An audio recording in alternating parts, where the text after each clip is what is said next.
ഓം ശാന്തി. ഇന്ന് anxiety or panic attack എന്ന് പറയുന്നത് പല ആളുകൾക്കും വന്നുകൊണ്ടിരിക്കുന്നതിൻ്റെ എണ്ണം കൂടിക്കൊണ്ടിരിക്കുകയാണ്. അഥവാ ഈ രോഗത്തിനടിമയാകുന്നവരുടെ എണ്ണം ഒരുപാട് കൂടുകയാണ്. ചെറുതും വലുതുമായ രീതിയിൽ ആങ്സൈറ്റി അഥവാ ടെൻഷൻ മനുഷ്യന്മാരെ ദിവസം പ്രതി അടിമയാക്കിക്കൊണ്ടിരിക്കുന്ന ഒരു കാലഘട്ടത്തിലൂടെയാണ് നമ്മളത് കടന്നുപോയിക്കൊണ്ടിരിക്കുന്നത്. കുറേ പേരായി എൻ്റെ അടുത്ത് പാനിക് അറ്റാക്കിൻ്റെ അവസ്ഥയിൽ നിന്ന് രക്ഷപ്പെടാൻ വേണ്ടി എന്ത് ചെയ്യണം എന്ന് ചോദിക്കുന്നവർ. ചിലർ വാട്സപ്പിലൂടെ മരുന്നിൻ്റെ ലിസ്റ്റ് അയച്ചു തരുന്നു, എൻ്റെ അവസ്ഥ ഇതാണെന്ന് പറയുന്നു, എനിക്കിതിന് എങ്ങനെയെങ്കിലും ഒരു സൊല്യൂഷന് വേണ്ടി സഹായിക്കണമെന്ന് പറയുന്നു. അതുകൊണ്ട് ഞാൻ ഇതിനെക്കുറിച്ച് കുറച്ചുകൂടെ നന്നായിട്ട് പഠിച്ചു നോക്കി. ഞാൻ അറിഞ്ഞ അറിവുകളെ നിങ്ങളുമായി പങ്കുവെക്കണം എന്ന് ഞാൻ ആഗ്രഹിക്കുകയാണ്.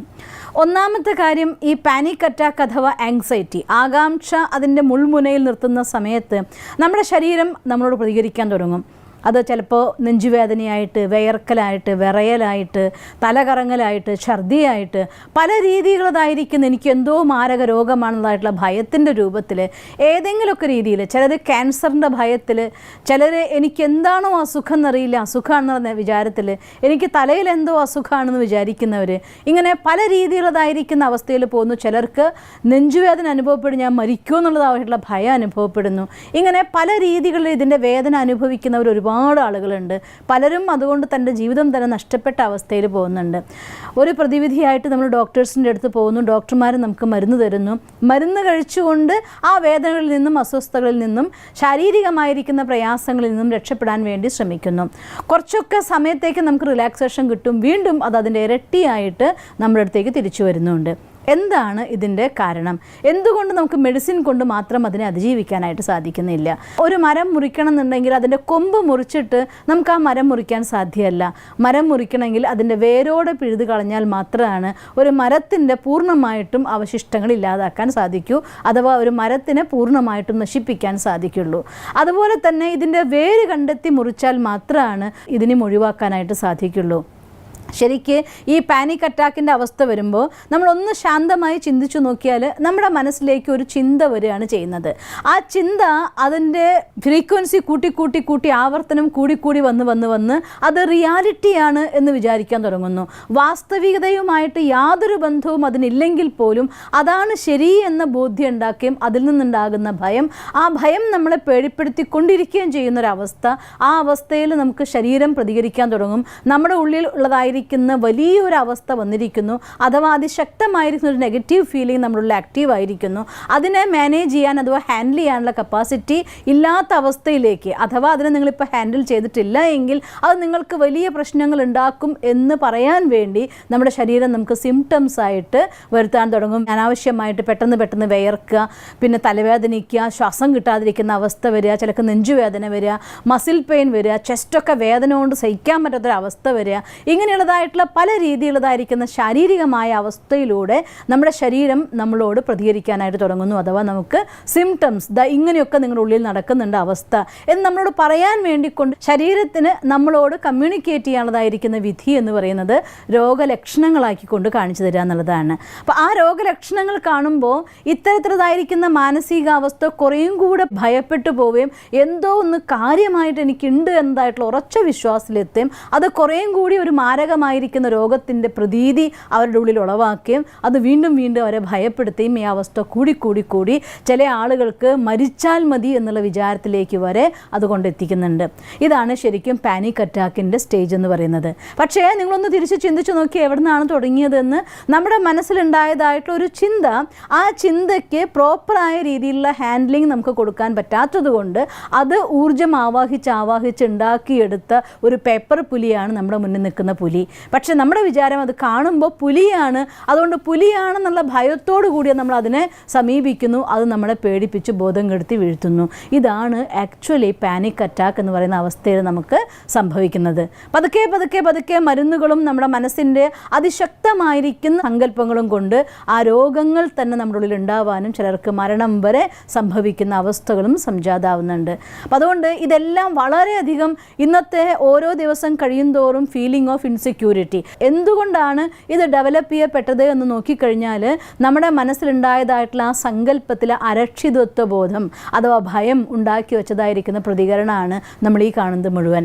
അപ്പം അതുകൊണ്ട് ആ അരക്ഷിതാവസ്ഥ മനസ്സിലുണ്ടാവുന്ന സമയത്ത് ആ അരക്ഷിതാവസ്ഥേനെ അവിടെ വെച്ച് തന്നെ നമുക്ക് ഹാൻഡിൽ ചെയ്യാനായിട്ട് സാധിക്കുകയാണെങ്കിൽ ഈ ഒരു പ്രോബ്ലം ഉണ്ടാവാത്ത അവസ്ഥയിലേക്ക് നമുക്ക് മാറാം.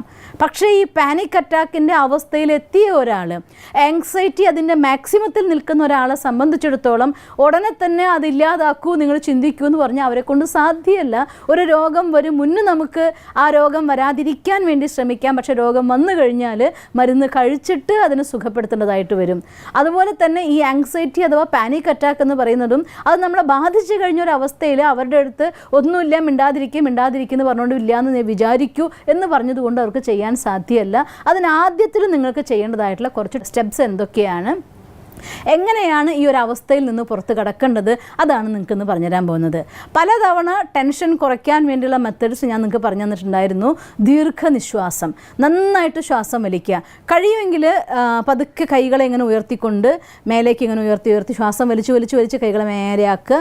എന്നിട്ട് ശ്വാസത്തിൽ മാത്രം ശ്രദ്ധിച്ചുകൊണ്ട് 1 2 3 4 5 അങ്ങനെ എത്ര നിങ്ങൾക്ക് ആ നമ്പറിൽ കോൺസെൻട്രേറ്റ് ചെയ്യാൻ പറ്റുമോ അത്ര സമയമാക്കുക. എന്നിട്ട് പതുക്കെ ശ്വാസം വിട്ടുകൊണ്ട് ശ്വാസഗതിനെ ശ്വാസം പുറത്തേക്ക് പോകുന്നത് കണ്ടുകൊണ്ട് പുറത്തേക്ക് വിടുക. ഇങ്ങനെ ആ ഉള്ളിലേക്ക് എടുക്കുന്ന സമയത്ത് 5 10 സെക്കൻഡ് കൊണ്ട് എടുക്കുക, 5 സെക്കൻഡ് ഉള്ളിൽ പിടിച്ച് നിർത്തുക. അത് കഴിഞ്ഞ ശേഷം 5 10 സെക്കൻഡ് കൊണ്ട് പുറത്ത് ആ ശ്വാസം പോയിക്കൊണ്ടിരിക്കുന്ന അതിൻ്റെ ഗതിയെ ശ്രദ്ധിച്ചുകൊണ്ട് ശ്വാസം പുറത്തേക്ക് വിടുകയും ചെയ്യുക. ഈ രീതിയിൽ 5 10 തവണ ദീർഘശ്വാസം വലിക്കുമ്പോൾ തന്നെത്താൻ നമ്മുടെ മനസ്സിനുള്ളൊരു ശാന്തി നമ്മൾ അനുഭവിക്കാൻ തുടങ്ങും. ശ്വാസം കൊണ്ട് ശാന്തി കിട്ടുമോ? ഇല്ല, അത് സത്യമല്ല. പക്ഷെ എന്താണ് സംഭവിക്കുന്നത് വെച്ചാൽ എൻ്റെ ശ്രദ്ധയെ ഞാൻ ഫിസിക്കലായിരിക്കുന്ന എൻ്റെ ഉള്ളിൽ നടക്കുന്ന ഒരു ആക്ടിവിറ്റിയിലേക്ക് കൊണ്ടുവരുന്നതോടുകൂടി നിങ്ങൾക്ക് ആ ചിന്തയിലേക്കുള്ളതായിട്ടുള്ള അട്രാക്ഷൻ അവിടെ കുറയും. മറ്റൊന്നിലേക്ക് ഞാൻ ബിസിയാവും. അപ്പോൾ അത്തരം സമയം എൻ്റെ മനസ്സ് ശാന്തമായി കഴിയുമ്പോഴത്തേക്കും ബ്ലഡ് സർക്കുലേഷൻ നന്നായിട്ട് പെർഫെക്റ്റ് ആവും. ശരീരത്തിൻ്റെ എല്ലാ ഭാഗത്തേക്കും വേണ്ട ഓക്സിജൻ കിട്ടാൻ തുടങ്ങും. അപ്പോൾ അതുകൊണ്ടുണ്ടാകുന്നതായിരിക്കുന്ന കെമിക്കൽസിൻ്റെ എഫക്റ്റ് കുറയും. ഇങ്ങനെ ശാരീരികവും മാനസികവുമായ രീതിയിലുള്ള കുറച്ച് സമയത്തേക്ക് ഒരു ഫുൾ സ്റ്റോപ്പ് ആ ടെൻഷന് കിട്ടുന്ന സമയത്ത് നിങ്ങൾക്ക് കുറച്ചൊരു റിലാക്സേഷൻ അനുഭവിക്കാനായിട്ട് സാധിക്കും. 5 10 ദീർഘനിശ്വാസം കൊണ്ട് കുറയുന്നില്ലെങ്കിൽ നിങ്ങൾക്ക് എത്ര വരെ അതിൽ കുറച്ച് സമാധാനം കിട്ടുന്നു അതുവരെ നിങ്ങളുടെ ശ്വാസഗതിന് സെറ്റുകളായിട്ട് 100 വട്ടമൊക്കെ ചെയ്യുകയാണെങ്കിൽ ഒറ്റ വട്ടം ചെയ്യരുത്. കാരണം നിങ്ങൾക്ക് അങ്ങനെ കോൺസെൻട്രേറ്റ് ചെയ്യാൻ പറ്റില്ല.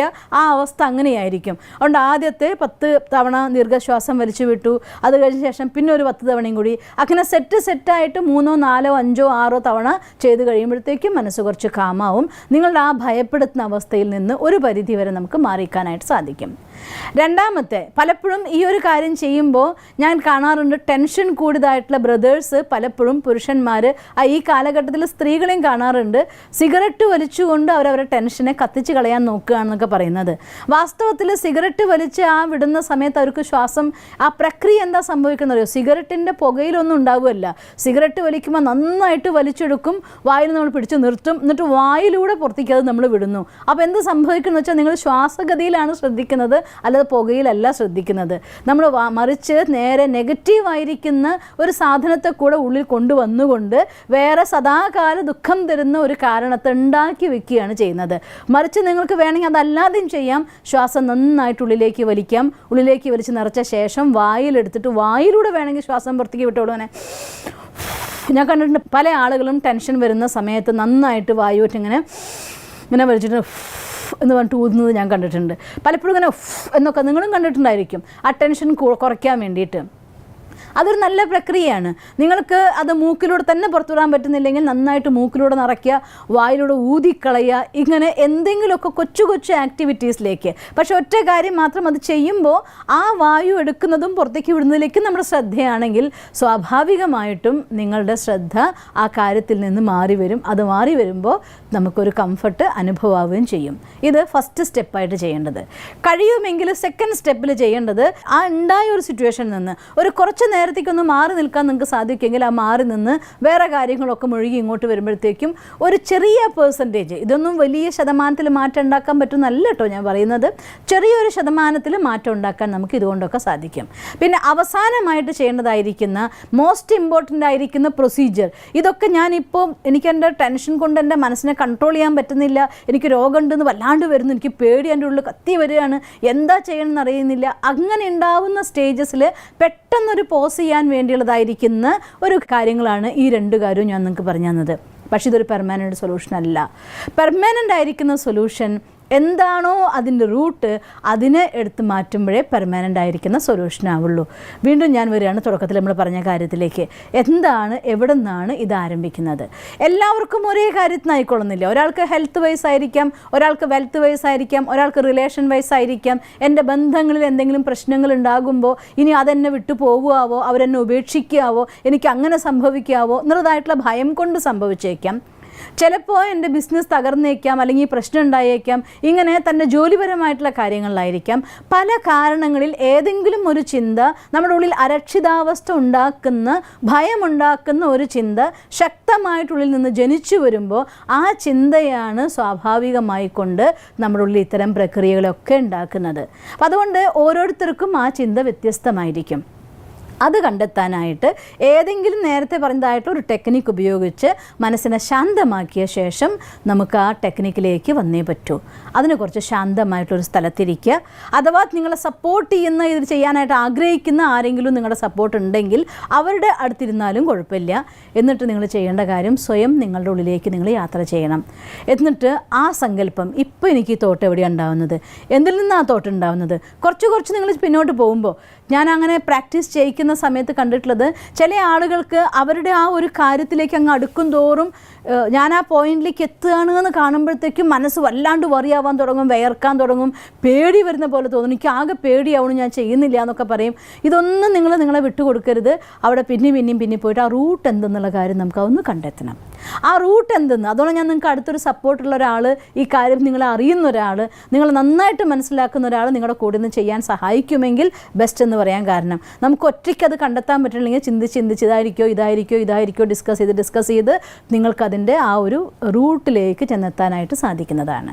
ആ റൂട്ടിൽ ചെന്നെത്തിക്കഴിഞ്ഞാൽ നമുക്ക് മനസ്സിലാവും ഈ ഒരു ചിന്തയിൽ നിന്നാണ് ഈ ഒരു മരം ഇങ്ങോട്ട് വളർന്നു വന്നിരിക്കുന്നത് എന്ന്. ആ ചിന്തേനെ എടുത്തു മാറ്റുന്ന, അഥവാ നിങ്ങൾക്ക് ഹെൽത്ത് വൈസ് ആണ് പ്രോബ്ലം എന്ന് വിചാരിക്കുക. ഒരുപാട് ആളുകൾ ക്യാൻസർ അല്ലെങ്കിൽ തലയിൽ ട്യൂമർ ഉണ്ടോ എന്ന് തോന്നുന്നു എനിക്ക്, അല്ലെങ്കിൽ എനിക്ക് മറ്റെന്തോ അസുഖം ഉണ്ടോ എന്ന് തോന്നുന്നതായിട്ട് ഭയങ്കരമായിരിക്കുന്ന ഭയം, അങ്ങനെയുള്ളതായിരിക്കുന്ന ഭയമുള്ളവരാണെങ്കിൽ മറിച്ച് തോട്ട് ക്രിയേറ്റ് ചെയ്യണം. ഞാൻ ഹെൽത്തി ആയിക്കൊണ്ടിരിക്കുകയാണ്, ഞാൻ ഓക്കെ ആയിക്കൊണ്ടിരിക്കുകയാണ്, ഇപ്പം എനിക്കൊരു കുഴപ്പമില്ല, ഇങ്ങനെ ഇന്നതാണ് എന്ന് കണ്ടെത്തിയിട്ട് മാത്രമേ നിങ്ങൾക്ക് ഈ കാര്യം ചെയ്യാൻ സാധിക്കുള്ളൂ. അല്ലാതെ എന്ത് അവസ്ഥയിലുണ്ടോ അവിടെ വെച്ചൊരു തോട്ട് ക്രിയേറ്റ് ചെയ്യാൻ നോക്കിയാൽ ആ മറ്റേ തോട്ടാണ് കൂടുതൽ പവർഫുൾ, ഇത് വീക്കാണ്. കാരണം ഇതിന് റൂട്ട് എവിടെയാണെന്ന് അറിയില്ല, അത് റൂട്ട് വന്ന് വളർന്നു വന്നതാണ്. നല്ല വേരുറച്ച മരവും വേരുറയ്ക്കാത്ത വേരില്ലാത്തൊരു മരവും വെച്ച പോലെ തോന്നും. അപ്പോൾ വേരുള്ള മരം വേരില്ലാത്ത മരത്തിന് വളരാൻ അനുവദിക്കില്ല. അതുപോലെ തന്നെ നമ്മളുള്ളിൽ വേരുറച്ചു പോയതായിരിക്കുന്ന നെഗറ്റീവ് തോട്ട് വെറും ഒരു പോസിറ്റീവ് തോട്ട് ക്രിയേറ്റ് ചെയ്യാൻ നോക്കുമ്പോൾ നിങ്ങൾ സമ്മതിക്കില്ല. അതുകൊണ്ടാണ് ഇത് നിങ്ങൾ ഒരു അനലൈസേഷൻ നമ്മൾ സ്വയം അവനവൻ്റെ ഒറ്റയ്ക്ക് ഇരുന്നിട്ടോ അഥവാ നിങ്ങളെ സപ്പോർട്ട് ചെയ്യുന്നതായിട്ടുള്ള ആളുകളെ കൂടെ ഇരുന്നിട്ടോ ഈ ഒരു വിശകലനം നിങ്ങൾ ചെയ്യണം. അതിനെ കണ്ടെത്തുകയും വേണം. അത് കണ്ടെത്തി മനസ്സിന് ബോധ്യപ്പെടുന്ന നിമിഷം നിങ്ങൾ നോക്കിക്കോളൂ, അവിടെ നമ്മൾ മനസ്സിൽ ആദ്യത്തെ ശാന്തി അനുഭവിക്കാൻ തുടങ്ങും. ആ ശാന്തി അനുഭവിക്കാൻ തുടങ്ങിക്കഴിഞ്ഞാൽ അവിടെ നിന്ന് നമുക്ക് മനസ്സിലാക്കാൻ പറ്റും, ഓക്കെ ഈ പ്രോബ്ലമാണ് എൻ്റെ ഉള്ളിൽ വരുന്നത്, ഇതാണ് എൻ്റെ പ്രശ്നം. ആ പ്രശ്നം കണ്ടെത്തിക്കഴിഞ്ഞാൽ അതിൻ്റെ ഓപ്പോസിറ്റായിരിക്കുന്ന വാല്യൂ ഹെൽത്ത് വൈസ് ആണ്. നിങ്ങൾക്ക് എൻ്റെ ആരോഗ്യത്തിൽ എന്തെങ്കിലും പ്രശ്നമുണ്ട്, അത് അനുഭവിച്ചപ്പോൾ, ഒരു വേദനിച്ചപ്പോൾ, അല്ലെങ്കിൽ ഒരു സമയം വന്നപ്പോൾ അതിനെ പ്രസൻറ്റ് ചെയ്യാൻ പറ്റാതിരുന്നപ്പോൾ, സപ്പോസ് എൻ്റെ ഹെൽത്ത് ഇഷ്യൂ കൊണ്ട് എനിക്കൊരു നല്ല കാര്യം ചെയ്യാൻ പറ്റാതിരുന്നപ്പോൾ, എന്തെങ്കിലും കാരണങ്ങൾ കൊണ്ടൊക്കെ ആയിരുന്നു ആ തോട്ട് വന്നതെങ്കിൽ ഹെൽത്തിനനുബന്ധമായിരിക്കുന്ന ഞാൻ സമ്പൂർണ്ണ ആരോഗ്യവതി ആയിക്കൊണ്ടിരിക്കുകയാണ്. അവിടെ ഞാൻ സമ്പൂർണ്ണ ആരോഗ്യവതി ആണ് എന്ന് പറയാനായിട്ടില്ല, കാരണം അത് പറഞ്ഞാൽ മനസ്സ് അംഗീകരിക്കില്ല. ആയിക്കൊണ്ടിരിക്കുകയാണ്, ഞാൻ ഓക്കെയാണ്, എനിക്ക് സുപ്രീം സർജൻ പരമാത്മ, മനസ്സിൽ ഭഗവാനെ വിളിക്കുക, ഈശ്വര നീയാണ് സുപ്രീം സർജൻ. ഡോക്ടർമാർക്ക് ആർക്കും കണ്ടെത്താൻ പറ്റാത്ത രോഗം പോലും കണ്ടെത്താനും ചികിത്സിക്കാനും നിനക്ക് സാധിക്കും. അതുകൊണ്ട് സുപ്രീം സർജൻ ആയിരിക്കുന്ന ഭഗവാൻ എന്നെ ചികിത്സിക്കുന്നുണ്ട്. ഞാൻ ഓക്കെ ആയിക്കൊണ്ടിരിക്കുകയാണ് ഇത്തരം തോട്ട്സ് ക്രിയേറ്റ് ചെയ്യുക. അഥവാ നമ്മുടെ ബിസിനസ്സാണ് പ്രശ്നം ഉണ്ടാക്കുന്നത്, സാമ്പത്തികമായിട്ടുള്ള പ്രോബ്ലം ആണെങ്കിൽ ഈ സൃഷ്ടിയുടെ മുഴുവൻ അധികാരിയായിരിക്കുന്ന, സർവ്വസമ്പത്തുകൾക്കും അധികാരിയായിരിക്കുന്ന ഭഗവാൻ എൻ്റെ കൂട്ടുകാരനായിട്ടുണ്ട്, ഞാൻ എൻ്റെ സാമ്പത്തിക സ്ഥിതി മുന്നോട്ട് പോയിക്കൊണ്ടിരിക്കുകയാണ്, ഈ രീതിയിലായിട്ടുള്ള തോട്ട് ക്രിയേറ്റ് ചെയ്യുക. റിലേഷൻഷിപ്പിലാണ് നിങ്ങൾക്ക് പ്രോബ്ലം ഉണ്ടാക്കുന്നതെങ്കിൽ സർവ്വസംബന്ധങ്ങളുടെയും സാക്രിനായിരിക്കുന്ന പരമാത്മ, ആ ഭഗവാൻ എല്ലാ സംബന്ധങ്ങളിലും എന്നെ പ്രൊട്ടക്റ്റ് ചെയ്യാൻ വേണ്ടി എൻ്റെ കൂടെ തന്നെയുണ്ട്, അതുകൊണ്ട് ഞാൻ ഓക്കെയാണ്, എൻ്റെ ഈ റിലേഷനും ഓക്കെയാണ്, ആ റിലേഷനും ഓക്കെയാണ്, അവർ നല്ലവരാണ്. ഇങ്ങനെയുള്ളതായിരിക്കുന്ന പോസിറ്റീവ് തോട്ട്സ് ക്രിയേറ്റ് ചെയ്യാൻ ശ്രമിക്കുക. ഇങ്ങനെ തോട്ട്സ് ക്രിയേറ്റ് ചെയ്യാൻ ശ്രമിക്കുമ്പോൾ പതുക്കെ മനസ്സിൻ്റെ സ്റ്റേജിൽ മാറ്റം വരാൻ തുടങ്ങും. ഇവിടെ ഈ തോട്ട്സ് ക്രിയേറ്റ് ചെയ്തതുകൊണ്ട് മാത്രം നിങ്ങളുടെ രോഗം അവസാനിക്കാൻ പോകുന്നില്ല, മാറണമെങ്കിൽ ഉടനെ അതിന് മറ്റൊരു സ്റ്റെപ്പിലേക്ക് കൂടി നമുക്ക് മുന്നോട്ട് പോകാനുണ്ട്. ഈ ഒരു അവസ്ഥ വരെ എത്തിക്കഴിഞ്ഞു കഴിയുമ്പോൾ ഈ പ്രപഞ്ചത്തിൻ്റെ, ഈ സൃഷ്ടിയുടെ ഒരു സ്വഭാവമാണ് നമ്മുടെ ജീവിതം കൊണ്ടൊരു ലക്ഷ്യം ഈ പ്രപഞ്ചം ആവശ്യപ്പെടുന്നുണ്ട്. ഈ ഭൂമിയിൽ ജീവിക്കാൻ തന്ന ജീവിതം കൊണ്ട് നമുക്ക് ചെയ്ത് തീർക്കാൻ തന്നതായിരിക്കുന്ന ഒരു ഉദ്ദേശമുണ്ട്, ലക്ഷ്യമുണ്ട്. നിങ്ങൾ ഹെൽത്തി ആവുക എന്ന് പറയുമ്പോൾ ചോദിക്കും, ഹെൽത്തി ആയിട്ട്, നല്ല ആരോഗ്യം ഉണ്ടായിട്ട്, നല്ല ശരീരം ഉണ്ടായിട്ട് നീ എന്താ ചെയ്യാൻ പോകുന്നത് എന്ന് നമ്മളോട് ചോദിക്കും. ഉത്തരം വ്യക്തമായിട്ടില്ല എങ്കിൽ നെക്സ്റ്റ് പ്രൊസീജിയർ നിങ്ങൾക്ക് കാണാൻ സാധിക്കില്ല. അപ്പോൾ ഈ തോട്ട് നിങ്ങൾക്ക് വെറും റിപ്പീറ്റേഷനായി തോന്നാൻ തുടങ്ങും, ബോറിംഗ് ആയി തോന്നാൻ തുടങ്ങും. അവിടെ നിന്നിട്ട് വീണ്ടും നിങ്ങൾ പഴയ അവസ്ഥയിലേക്ക് മാറിപ്പോയേക്കും. വെൽത്ത് വൈസാണ് നിങ്ങൾ കാണുന്നതെങ്കിൽ, നിങ്ങളുടെ കയ്യിൽ ആവശ്യത്തിന് ധനം വന്നു, ഇഷ്ടം പോലെ ധനം വന്നുവെങ്കിൽ ആ ധനം ഉപയോഗിച്ചുകൊണ്ട് നിങ്ങൾ എന്ത് ചെയ്യാൻ പോകുന്നു എന്ന് പ്രപഞ്ചം നമ്മളോട് ചോദിക്കും. ആ ചോദ്യത്തിൻ്റെ ഉത്തരം നിങ്ങൾക്ക് കൃത്യമായിട്ട്, ഞാൻ ഇന്ന കാര്യങ്ങൾക്ക് വേണ്ടി, ഇത്രയും നല്ല കാര്യങ്ങൾ ചെയ്യാൻ വേണ്ടി ഞാനിത് ഉപയോഗിക്കും എന്ന് നിങ്ങൾക്ക് ഉത്തരം കൊടുക്കാൻ സാധിക്കില്ല എങ്കിൽ പതുക്കെ ആ തോട്ട്സ് മാത്രമായിട്ട് മാറും. നിങ്ങൾ വീണ്ടും പഴയ അവസ്ഥയിലേക്ക് മാറിപ്പോവും. ഇങ്ങനെ എല്ലാ കാര്യങ്ങളും ഒരു കോമൺ ആയിരിക്കുന്ന, നല്ല ലക്ഷ്യത്തിന് വേണ്ടിയുള്ളതായിരിക്കുന്ന, ഒരു ഗുഡ് കോസിന് വേണ്ടതായിരിക്കുന്ന ഒരു ഉദ്ദേശം, ഒരു ലക്ഷ്യം നമ്മുടെ ലൈഫിലില്ല എങ്കിൽ ഒരിക്കലും പ്രപഞ്ചം പൂർണ്ണമായിട്ട് ആരെയും സപ്പോർട്ട് ചെയ്യില്ല. ഈശ്വരൻ്റെ പൂർണ്ണമായ സപ്പോർട്ട് നമുക്ക് കിട്ടില്ല. കാരണം ഈശ്വരനും പ്രപഞ്ചവും നമ്മളിന്ന് ആഗ്രഹിക്കുന്നത് ഈ ഭൂമിയിൽ ജീവിച്ചതുകൊണ്ട്, ജനിച്ചതുകൊണ്ട്, ജീവിക്കുന്നത് കൊണ്ട്, നിങ്ങളുടെ ജീവിതം കൊണ്ട് ആർക്കൊക്കെ നന്മ ചെയ്യും എന്നതാണ് ഈ പ്രപഞ്ചത്തിൻ്റെ ആവശ്യം. പ്രകൃതി നമ്മളെ പഠിപ്പിക്കുന്നത് തന്നെയാണ്. ആലോചിച്ച് നോക്കിയൊക്കെ, സസ്യങ്ങൾ നമുക്ക് ഓക്സിജൻ തരുന്നുണ്ട്, അത് നിരന്തരമായി തന്നുകൊണ്ടിരിക്കുകയാണ്. സൂര്യൻ നമുക്ക് ചൂടും വെളിച്ചവും തന്നുകൊണ്ടിരിക്കുന്നുണ്ട്, അൺകണ്ടീഷൻഡ് ആയിക്കൊണ്ട്. ചന്ദ്രൻ അതിൻ്റെ ശീതളതയും ക്രിയാത്മകതയും നമുക്ക് തരുന്നുണ്ട്, അൺകണ്ടീഷണൽ ആയിക്കൊണ്ട്. ഭൂമി നമ്മളെ താങ്ങി നിർത്തുന്നുണ്ട്, അൺകണ്ടീഷണൽ ആയിക്കൊണ്ട്. വായു നമുക്ക് ശ്വസിക്കാൻ വേണ്ടി വായു തരുന്നുണ്ട്, യാതൊരു കണ്ടീഷൻസും വെക്കുന്നില്ല. ഈ നദികളെല്ലാം ഒഴുകുന്നുണ്ട്, നമുക്കതിൻ്റെ വെള്ളം ഉപയോഗിക്കാം, ഒരു കണ്ടീഷൻസ് വെക്കുന്നില്ല. മറ്റുള്ളവർക്ക് കൊടുക്കാൻ വേണ്ടി ജീവിക്കണം എന്ന് പ്രകൃതിയുടെ നിയമമാണ്. ഈശ്വരനും ഗോഡ് എന്ന് വെച്ചാൽ തന്നെ കൊടുക്കുന്നവനാണ്, എടുക്കുന്നവനല്ല, എല്ലാം കൊടുക്കുന്നവനാണ്. ആരുടെയാണോ തനി സ്വഭാവം എന്താണോ ആ സ്വഭാവത്തിന് സാമ്യമായ സ്വഭാവമുള്ള ആളുകളുമായിട്ടേ കൂടിച്ചേരാറുള്ളൂ, വിരുദ്ധ സംസ്കാരമുള്ള ആളുകളുമായിട്ട് കൂടിച്ചേരാറില്ല. പ്രപഞ്ചത്തിൻ്റെ സ്വഭാവം, പ്രപഞ്ചത്തിൻ്റെ സൃഷ്ടാവായിരിക്കുന്ന ഭഗവാന്റെ സ്വഭാവം ഈ സൃഷ്ടിക്ക് വേണ്ടി നന്മ ചെയ്യുക, മറ്റുള്ളവർക്ക് കൊടുക്കുക എന്നുള്ളതാണ്. അതുകൊണ്ട് തന്നെ തൻ്റെ ജീവിതം കൊണ്ട് ഈ ഭൂമിയിൽ മറ്റുള്ളവർക്ക് എന്തെങ്കിലും കൊടുക്കാൻ വേണ്ടിക്കൊണ്ടാണ് ഭഗവാൻ ഈ ജന്മം നമുക്ക് ഓരോരുത്തർക്കും തന്നിരിക്കുന്നത്. അതുകൊണ്ട് ആ ഒരു സത്യവുമായിട്ട് താതാത്മ്യം പ്രാപിക്കാത്തിടത്തോളം കാലം ഒരിക്കലും നമ്മുടെ ജീവിതത്തിൻ്റെ ഉദ്ദേശം പരമോന്നതമായിരിക്കില്ല. അവിടെ പരമമായിരിക്കുന്ന കാര്യങ്ങൾ നിങ്ങൾക്ക് വേണ്ടി കൊണ്ടുവരാൻ പ്രപഞ്ചം ബന്ധിതവുമാകുന്നില്ല. അതുകൊണ്ട് ആ ഒരു ലക്ഷ്യത്തിലെത്തിക്കഴിഞ്ഞു കഴിഞ്ഞാൽ നമ്മളോട് ചോദിച്ചിരിക്കണം, എന്താണ് എൻ്റെ ജീവിതത്തിൻ്റെ ഉദ്ദേശം? എൻ്റെ ജീവിതം കൊണ്ട് നല്ല ആരോഗ്യം നേടിയെടുത്തിട്ട് ഞാൻ എന്താണ് ചെയ്യാൻ പോകുന്നത്? ഞാൻ നല്ല ധനം നേടിയെടുത്തിട്ട് ഞാൻ എന്താണ് ചെയ്യാൻ പോകുന്നത്? ഈ ചോദ്യത്തിൻ്റെ ഉത്തരം നിങ്ങൾ കണ്ടു കഴിയുമ്പോൾ അത് വെറുതെ കണ്ടാൽ പോരാ, ആ പ്രൊസീജിയറിലൂടെ മനസ്സുകൊണ്ട് നിങ്ങൾ യാത്ര ചെയ്യാൻ തുടങ്ങിക്കഴിഞ്ഞാൽ, ഒരു ഉയർന്ന സ്ഥലത്ത് എഴുന്നേറ്റ് മറ്റൊരാളെ കൈപിടിച്ച് എണീപ്പിക്കണമെന്നുണ്ടെങ്കിൽ ഉയർന്ന സ്ഥലത്തും കിടക്കുന്ന ആൾക്ക് മറ്റൊരാളെ കൈപിടിച്ച് എണീപ്പിക്കാൻ പറ്റില്ല, നിൽക്കുന്നവനേ പറ്റൂ. അപ്പോൾ മറ്റുള്ളവരെ കൈപിടിച്ച് എഴുന്നേൽപ്പിക്കണം എന്ന ഉദ്ദേശം നിങ്ങൾ എടുക്കുന്നതോടുകൂടി നിങ്ങളെ എഴുന്നേൽപ്പിച്ച് നിർത്താനുള്ളതായിരിക്കുന്ന ദൗത്യം പ്രപഞ്ചവും ഭഗവാനും നമ്മുടെ കൂടെ വന്ന് ചെയ്യായി. എത്ര ഹാർഡായിരിക്കുന്ന പെയിനിൽ നിങ്ങളുള്ള ആളാണെങ്കിലും, എത്ര തന്നെ മനസ്സിൻ്റെ സങ്കീർണമായിരിക്കുന്ന ആകാംക്ഷകളിലൂടെ രോഗിയായി മാറിയ ആളാണെങ്കിലും, ഇവിടെ പ്രപഞ്ചവും ഭഗവാനും നിങ്ങളുടെ കൂടെ നിൽക്കും. നിങ്ങളെ ആ അവസ്ഥയിൽ നിന്ന് എടുത്ത് ഉയർത്തിക്കൊണ്ട് കൊടുക്കുന്ന അവസ്ഥയിലേക്ക്, ഉയർന്ന വ്യക്തിത്വത്തിലേക്ക്, സന്തോഷത്തിൻ്റെ പരമാനന്ദത്തിൻ്റെ അവസ്ഥയിലേക്ക് നിങ്ങളെ പിടിച്ച് ഉയർത്തും. എങ്കിലേ നിങ്ങൾക്ക് കൊടുക്കാനാവൂ, അതിനുള്ള സപ്പോർട്ട് നിങ്ങൾക്ക് കിട്ടിയിരിക്കും. അതുകൊണ്ട് ഈ ഒരു പ്രൊസീജിയറിനെ, തൻ്റെ ജീവിതത്തിൻ്റെ ഉദ്ദേശത്തിന് സത്യമായി മനസ്സിലാക്കിക്കൊണ്ട് ആ വഴിക്ക് മുന്നോട്ട് പോകാൻ തുടങ്ങിയാൽ നിങ്ങൾക്ക് ആ റൂട്ടിൽ നിന്ന് നിങ്ങൾക്ക് മോചനാകാം. ആ നെഗറ്റീവിൻ്റെ റൂട്ടിനെ നമുക്ക് കത്തിച്ച് കളയാം. വിത്തിനെ പോലും ഭസ്മമാക്കി കളഞ്ഞാൽ പിന്നെ മുളയ്ക്കാത്ത അവസ്ഥയിലേക്ക്, ഹൈറ്റ്സിലേക്ക് നമുക്ക് യാത്ര ചെയ്യാനാകും. അതുകൊണ്ട് ഈ ഒരു പ്രക്രിയ നമ്മൾ ജീവിച്ചിരിക്കുമ്പോൾ, അതുകൊണ്ടാണ് പർപ്പസിൻ്റെ ആവശ്യവും ജീവിതത്തിൽ. എൻ്റെ ജീവിത ലക്ഷ്യം ഇന്നതാണ് എന്ന് നിശ്ചയിക്കുന്ന ഒരാൾക്ക് മാത്രമാണ് ജീവിതത്തിൽ ടെൻഷൻ കൂടാതെ എന്തൊക്കെ സാഹചര്യങ്ങൾ കടന്നു പോകുമ്പോഴും ആനന്ദത്തോടെ മുന്നോട്ട് പോകാൻ സാധിക്കുള്ളൂ. അങ്ങനെ ജീവിതത്തിൻ്റെ പരമാനന്ദം അനുഭവിക്കാൻ നിങ്ങൾക്കും സാധിക്കട്ടെ എന്ന് ഞാൻ ഈശ്വരനോട് പ്രാർത്ഥിക്കുന്നു. ഓം ശാന്തി. ഞങ്ങളുടെ യൂട്യൂബ് ചാനൽ സബ്സ്ക്രൈബ് ചെയ്യൂ. നോട്ടിഫിക്കേഷൻ ലഭിക്കുന്നതിനായി ബെൽ ഐക്കൺ ക്ലിക്ക് ചെയ്യൂ. ഒപ്പം ഞങ്ങളുടെ ഫേസ്ബുക്ക്, ട്വിറ്റർ, ഇൻസ്റ്റാഗ്രാം പേജുകൾ ഫോളോ ചെയ്യൂ. നന്ദി.